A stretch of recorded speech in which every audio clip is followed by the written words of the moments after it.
Hello and welcome, I'm Joshua Barnes and you're watching NewsX World. Let's first take a look at our top stories.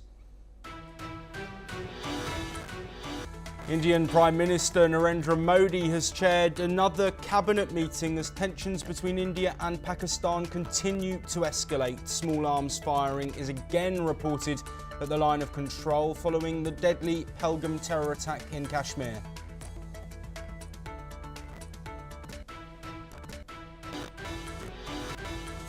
Kremlin spokesperson Dmitry Peskov says that Russia is ready for direct talks with Ukraine following Vladimir Putin's announcement of a three-day ceasefire in May. Peskov said that a settlement should be agreed with Ukraine and not the US, who he thanked for their peace efforts.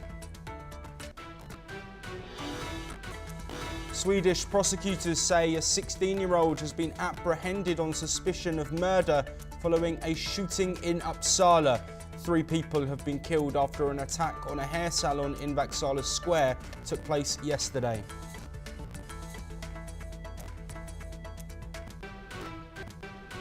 The United Kingdom's military has launched a joint operation with the US targeting Yemen's Houthi rebels. The strikes targeted a cluster of buildings south of the capital Sana'a, which is reportedly used by the Houthis to manufacture drones.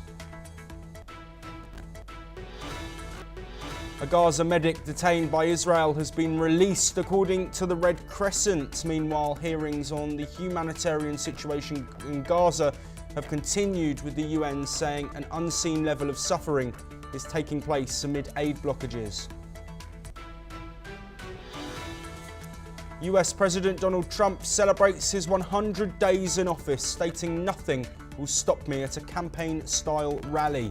Trump mocks the Democrats while commending his tariff action and immigration policies. Meanwhile, President Trump has signed an executive order easing tariffs of autos in a move to prevent price hikes and plant closures. Meanwhile, the US says a trade deal with India is close to being announced amid continued global tariff uncertainty. Japan and the Philippines have pledged to deepen security ties amid regional tensions. Prime Minister Shigeru Ishiba and President Ferdinand Marcos Jr. met in Manila. The Filipino leader also says that Chinese sea patrols are creating disturbances.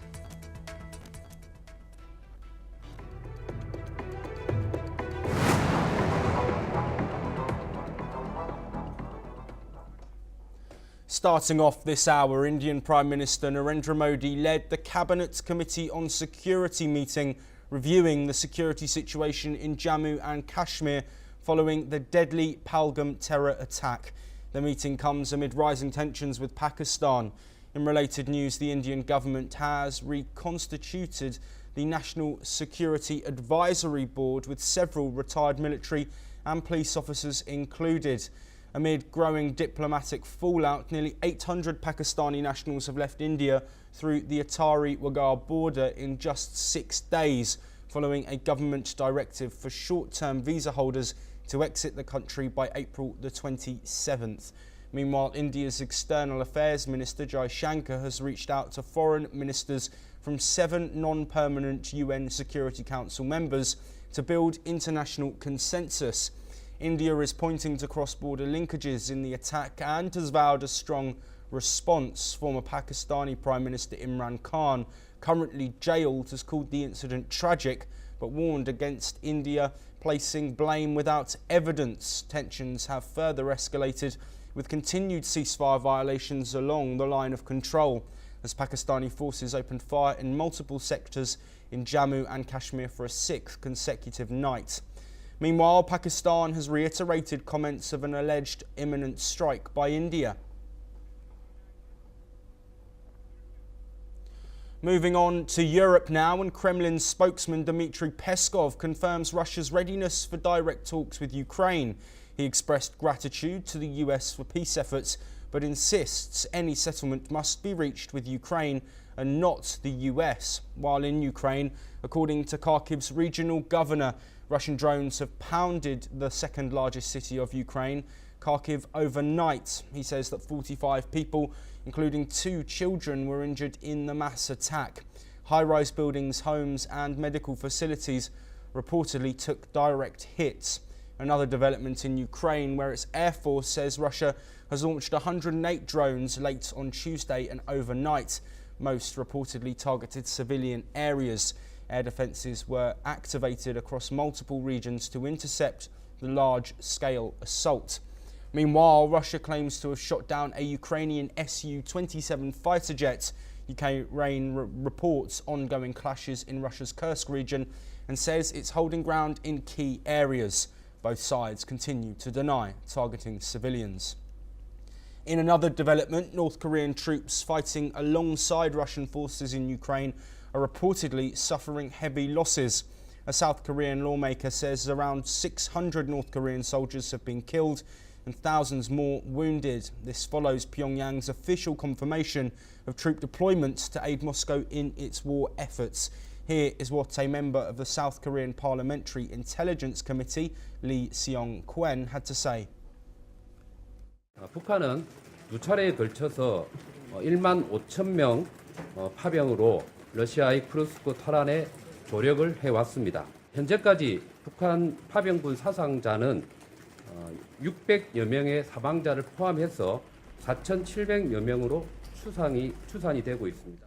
Well, joining us to discuss the latest developments from the Russia-Ukraine war is Glenn Grant, an ex-advisor of Minister of Defence in Ukraine, joining us from Riga. Glenn, thank you very much for being here. I first want to look at these comments that we've recently had from Dmitry Peskov, the Kremlin spokesperson, saying that direct negotiations with Ukraine are a must and that a deal must be agreed with the United States and not Ukraine. With Ukraine and not the United States. How positive is this from a Ukrainian perspective? Oh, I don't think it is. I mean, I think that my suspicion is that maybe America is starting to get a bit more difficult with Putin, and that they're now hoping to release themselves from the problem with America and actually just deal with Ukraine. But the fact is that Russia is only going to make more demands. There's not any compromise on the horizon with Russia. They're not going to pull back anything. So they're going to hope that they can actually bully Zelensky into submission and into surrender. But I'm afraid I don't think that that's going to happen either. Glenn, we've heard reports from either side of further strikes in Ukraine. In Kharkiv, civilian infrastructure reportedly targeted as well. While on one hand there's Russian rhetoric of working towards peace and negotiating directly with Ukraine, what do these strikes on the other hand show? Well, it just shows that Russia is continuing. I mean, you have never heard me say that Russia is going to compromise. So all the time I've been talking on this channel, and it's exactly the same now as it was then. Russia will continue to strike until she believes she's got everything she wants from Ukraine. And Ukraine is going to continue to defend because they know full well that if they compromise in any way with Russia, now Russia will be back harder and with more in the future. So I don't think it means anything new at all. Glenn, I want to pick up on what you said there. Russia striking until she gets what she wants. What do you think that is? What is the ultimate end goal for Vladimir Putin? Is he looking at peace or is there something else at play? I think this is quite complex. You have to look at it in two levels. I mean, the first level is just Ukraine. What he wants is to totally dominate Ukraine and to absorb it back into Russia. But this is only part of a wider game, which is the decoupling of America from NATO and from Europe, and then the breaking up of Europe, and probably retaking those areas that were once in the Soviet Union, the Baltic states, Poland, Finland, and dominating those in exactly the same way. So this just what's going on now in Ukraine must just be seen as the first stage of something bigger. Glenn, to end our discussion, I would like to talk about North Korea. Of course, recently Pyongyang confirmed that North Korean soldiers were fighting on the front lines against Ukraine, something that reports had suggested has been going on for months. The South Korean government have said that around 600 they believe have died, with thousands injured. Can you talk to us and inform the audience on the significance of North Korean troops fighting in this war between Russia and Ukraine? Yeah, well, I think people need to understand that it's more than just troops fighting. I mean, North Korea is fully engaged, both politically and militarily, in this war. A lot more troops than 600 have died, that's for sure. But they are also supplying guns, missiles, ammunition in huge quantities, because they've been building up for years and years and years. And of course, the key part for them is to learn as much about this war as possible, so that they can, if they need to, use the skills and lessons on South Korea. Glenn Grant, thank you as always for joining us and providing your insight. We will, of course, continue to cover all of the developments from the Russia-Ukraine war. We move on now, and Mercedes-Benz has withdrawn its 2025 earnings guidance due to uncertainty over the impact of US President Donald Trump's tariffs on car imports. This comes as the German automaker posted sharply lower first quarter profits. CEO Ola Källenius has said that constructive talks with the Trump administration over boosting Mercedes' US manufacturing presence were ongoing, but have reportedly declined to provide further details. Meanwhile, global automaker Stellantis said that despite 14% drop in its first quarter revenue to approximately $14 billion, it saw signs of a commercial turnaround.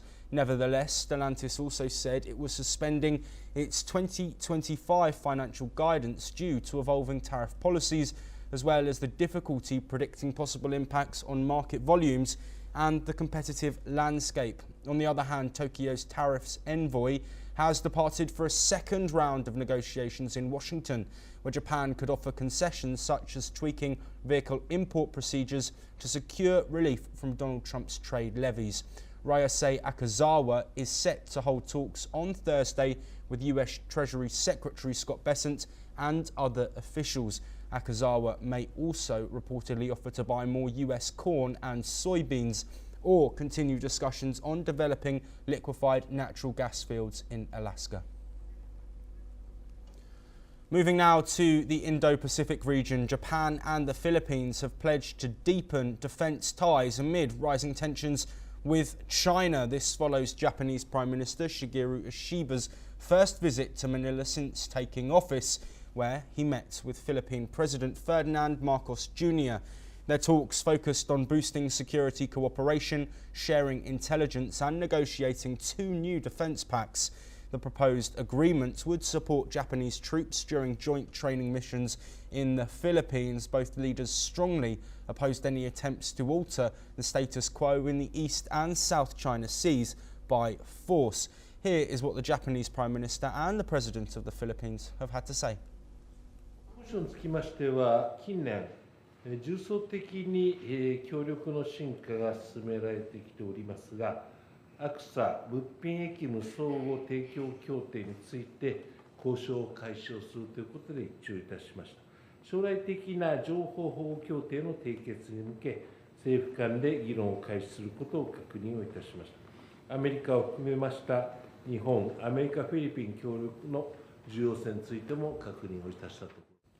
On defense and security cooperation, it is of note that the Philippines is the first recipient of Japan's official security assistance. And even as a new initiative, barely 3 years old, the OSA has allowed our security agencies, especially the Department of National Defense, to achieve meaningful Well, in another development, the Philippines accused China of creating disturbances in the South China Sea as Chinese naval forces conducted patrols in the region.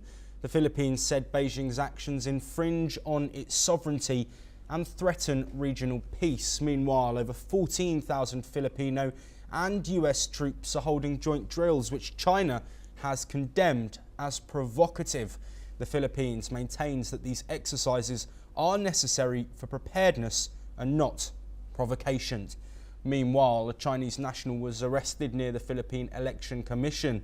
Authorities say he used a surveillance device. China denies interference and warns Filipino politicians not to exploit the ongoing situation. Well, joining us to discuss all of these developments in the region is Dr. Satoru Nagao, a fellow at the Hudson Institute, who's joining us from Tokyo in Japan. Dr. Nagao, thank you as always for being here with us. Let's first take a look at this meeting between Prime Minister Shigeru Ishiba and the Filipino leader and President Ferdinand Jr. What can you tell us about the significance of this strengthening and deepening of security ties amid what is being called Chinese aggression? Yes, that is a very important visit because Japan-Philippine relation is very important in the two areas. First is, of course, the South China Sea is matter for Philippines and Japan, but at the same time, when we talk about Taiwan crisis, in this case, which countries will be the step base to support Taiwan? Of course, Japan and Philippines. So that's why the Japan-Philippine cooperation is vital part to support Taiwan. Means that in the U.S.-China competition, U.S. strategies to support Taiwan, Japan-Philippine cooperation is vital part. Yes. So this relation is very important now. This time, the Prime Minister Ishiba visit Vietnam first. After that, he visit Philippines. Both Vietnam and Philippines is a country who suffers China's aggressiveness. So that's why Japan's message is very clear. Japan supports these countries to deter China's adventure. So, and in this case, of course, Japan support Taiwan is also part of it. So that's why this is a big strategy, and Japan shows a will to support them with the United States, which, of course, other Quad members, of course, including India, because India is always vital and important countries. So that is a message. So that is the reason this is important. And I want to add one thing. In the joint statement, the Philippine side clearly mentioned, indeed, recently, Philippines accept Japan's support relatively aggressive. They are active to accept Japan's support. So Japan's fighters deployed in the Philippines temporarily in the past, of course, for the friendship visit. At the same time, the radar system the Philippines has already accepted. Japan's military exposure was failed in the many places, but the Philippines is exceptional, the first one to accept to buy the radar from Japan. So that's why the Japan-Philippine relation is one of the new rising relation. And of course, thanks China's aggressiveness, but at the same time, to support Taiwan, to support the South China Sea issue, yes, this is very important fortress in the first island chain of China. And so that is very important. Thank you. Yes, absolutely. I want to look at these military drills that are taking place between the Philippines and the United States. China, of course, not looking fondly upon these drills. Do you think that reaction is justified, and what do you think the US intention is in holding these drills, which are seeing 14,000 troops taking part? Yes, in this case, I'm focusing on one important aspect of these exercises, missiles. Why? Because recently, not only the Philippines, but also Japan, Australia, India, and of course the United States, focusing on strike capability. For example, in case of Philippines, the U.S. Typhoon missile system, which runs the Tomahawk missile and the Standard missile, this new missile launcher is deployed in the Philippines, and this is rotation-based deployment, but they relocate places but inside of the Philippines, so still stay in the Philippines. And the Philippine government has a will to buy this system for Philippines. Of course, Philippines have already imported BrahMos missile from India, and this is the strongest weapon Philippines possess now. But at the same time, if the Philippines possess the Typhoon missile system, it will reach the continent of China. And Japan will possess the Tomahawk missile, and Japan will extend the domestic production missile, which can reach the mainland of China. Of course, Indian missile can reach China. And Australia will possess a nuclear submarine under the AUKUS, and this submarine can stay in the sea around Taiwan or this area, and anytime they can launch Tomahawk missile too.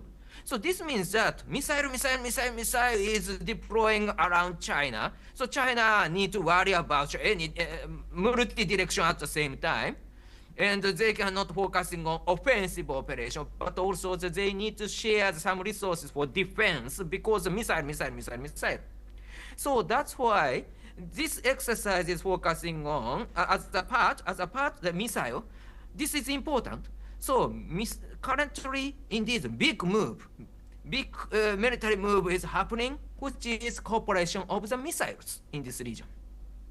Dr. Nagal. This exercise is important, I believe.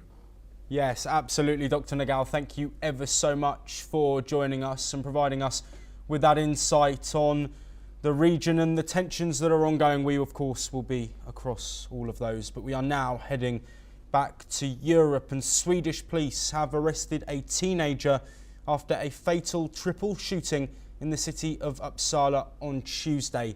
The shooter reportedly fled on a scooter following the attack in a hair salon in the centre of the city, triggering a manhunt. Police confirmed on Wednesday that the person arrested for the shooting is under the age of 18. Let's listen in to what the police have said. Under jakten har flera personer som är intressanta i utredningen tagits in till polisstationen i Uppsala. I nuläget så är en person anhållen, på sannolika skäl misstänkt för mord. Men vi fortsätter att följa flera uppslag och räknar med att föra in ytterligare personer och att utredningsläget kommer att fortsätta att drivas framåt av oss. All three victims were aged between 15 and 20 years old, Swedish police told a news conference. Meanwhile, police are investigating the possibility the deaths are related to gang crime, Swedish media have reported. A large area near Vaksala Square has been sealed off, and authorities are urging the public to come forward with any information. Sweden's Justice Minister Gunnar Strömmer condemned the killings as a brutal act of violence. He said the government is closely monitoring the situation. Train services were also briefly halted in the wake of the incident. Heading now to the Middle East, and the International Court of Justice is holding its third day of hearings in The Hague, focusing on Israel's humanitarian obligations to Palestinians. The tone of the proceedings is expected to shift as representatives from the US and Hungary take the floor, both countries which oppose the UN General Assembly request for the ICJ to assess Israel's role in ensuring Gaza receives essential supplies, are likely to defend Israel's actions. On Monday, the court allowed Palestine ample time to present its case, followed by representation from 9 other countries on day 2. The hearings will continue for 2 more days, but no immediate ruling is expected. Meanwhile, in the West Bank, Israeli forces have arrested 5 Palestinians after raids in the towns of Anabatza and Faroon. These raids have become a frequent occurrence since the onset of the war.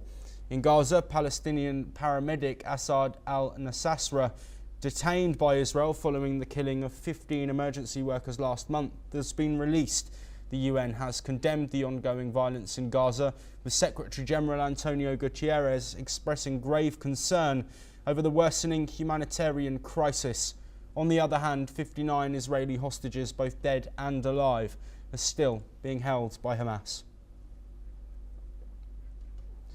Moving on now, Iran has proposed a meeting with European parties to the 2015 nuclear deal in Rome this Friday, contingent on the resumption of talks with the United States. US-Iran discussions resumed in Oman, and a new round of talks is expected on May the 3rd in Europe. A formal decision on the meeting date is still pending.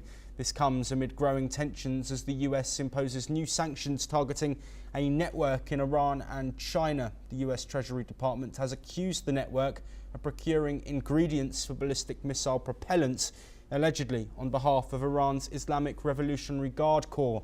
US Treasury Secretary Scott Bessent emphasised that Iran's missile development is a threat to US safety and regional stability. These sanctions are part of the ongoing maximum pressure campaign from the Trump administration, which continues to push Tehran on its nuclear ambitions. Moving on now, in the 2025 Australian elections, major parties have made significant promises to address the cost of living issues. Labor proposes reducing taxes, providing more housing support and pledging $8.5 billion for bulk billing and healthcare improvements.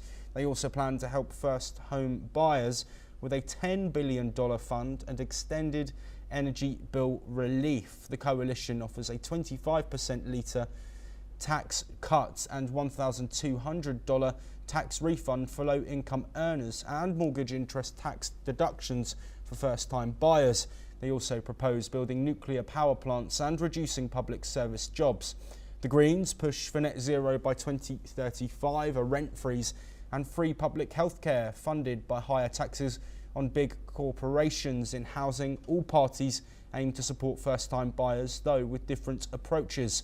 While energy, education and welfare were discussed, some key policy areas like climate change remain less focused. Heading to Africa now, and jihadists linked to the Islamic State West Africa province group have killed at least 15 people in Borno, Nigeria. The gunmen attacked mourners in the village of Kwaple near Chibok on Monday.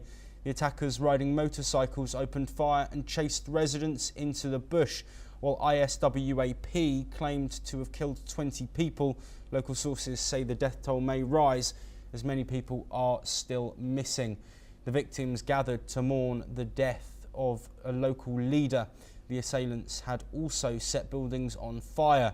This marks the latest in a wave of violence in the region, where more than 50 people were killed last week. The conflict, spanning over 16 years, has seen the death of over 40,000 people and displaced nearly 2 million. Both the ISWAP and Boko Haram continue to carry out deadly raids in the region.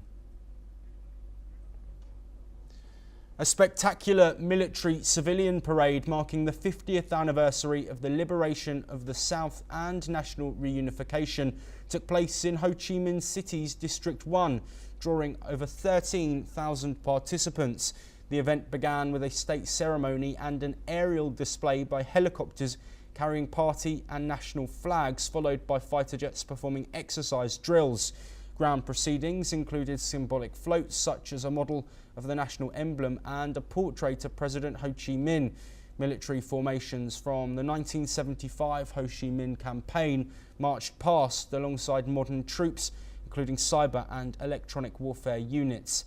Female contingents from medical officers to peacekeepers were prominently featured. Foreign military representatives from Laos, Cambodia and China also participated, highlighting regional solidarity. In his speech, Communist Party leader To Lam reflected on Vietnam's transformation over the last 5 decades, stressing its rise as a developing nation, now deeply integrated into the global economy and politics. Amid the ceremony services, several reactions poured across the globe.